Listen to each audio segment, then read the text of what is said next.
about sa pagtimbang sa imong friendship. Ang friend nimo diha imong kauban sa pagdayeg sa Ginoo, ang friend nimo sa gawas.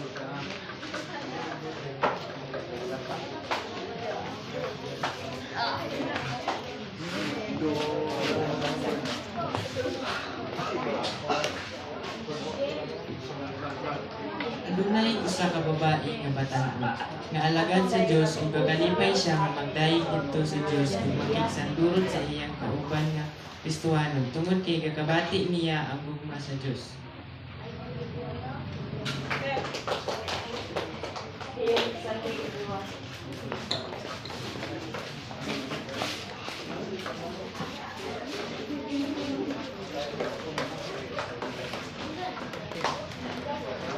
Iyang pauli na siya, nakita siya sa iyang pinakasuod nga mga higala ug giimbitar siya para moadto sa pinakadako ug gabi ka bigo nga disko dito sa sinto.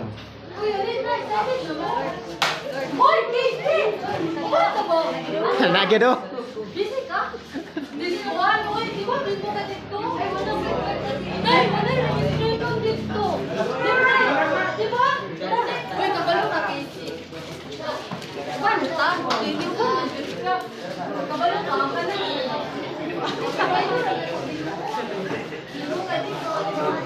Oh, di ba? Nawa, di mo tayo.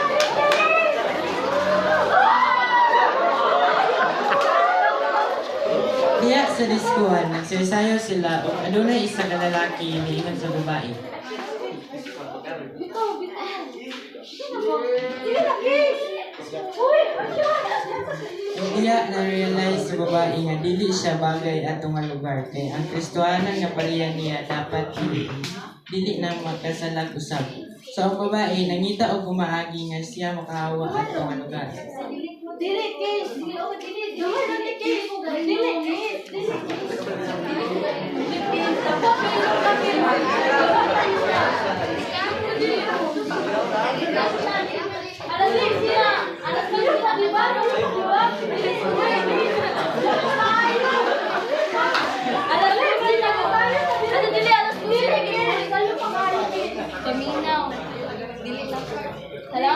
Salamat. Dili ko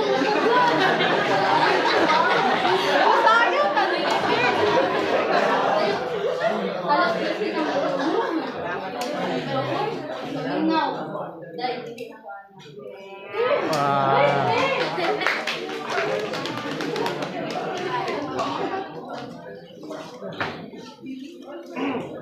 Ug pagkaugma sa diyang padulong na sila sa fellowship. Nagsapon na sad sila sa iyang pinakasuod nga mga higala nga iya ang kauban gabi sa pinakadako ug bigo nga disko.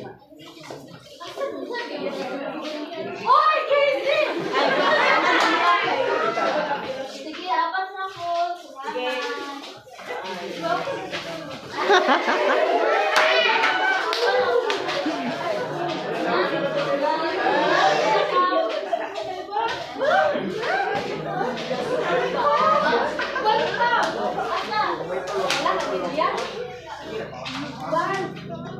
Everything stopped.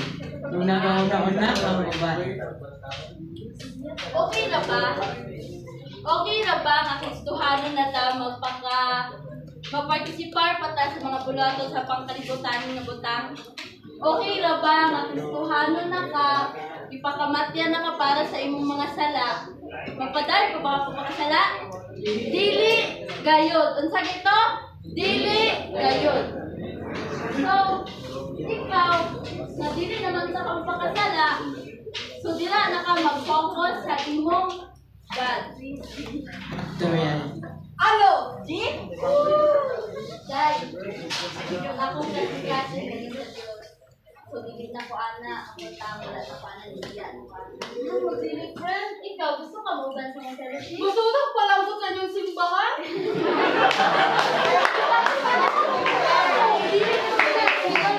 Tulog ko eh. Bas ka? Nabili. Bye! Sige.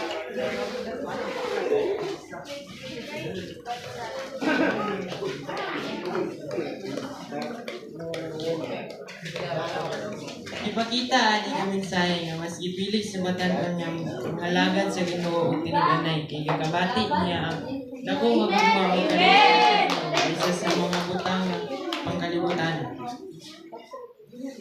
Amen. Amen.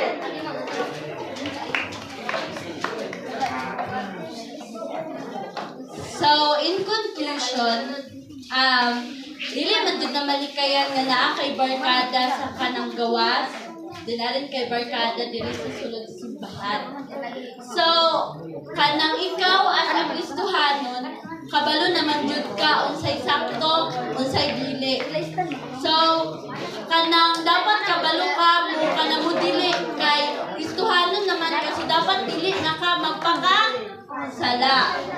So, ang conclusion ay ang kwan ato, ang katong babae, na kwan wala na siya kanabitaw, kato man gid iyang friend is childhood friend.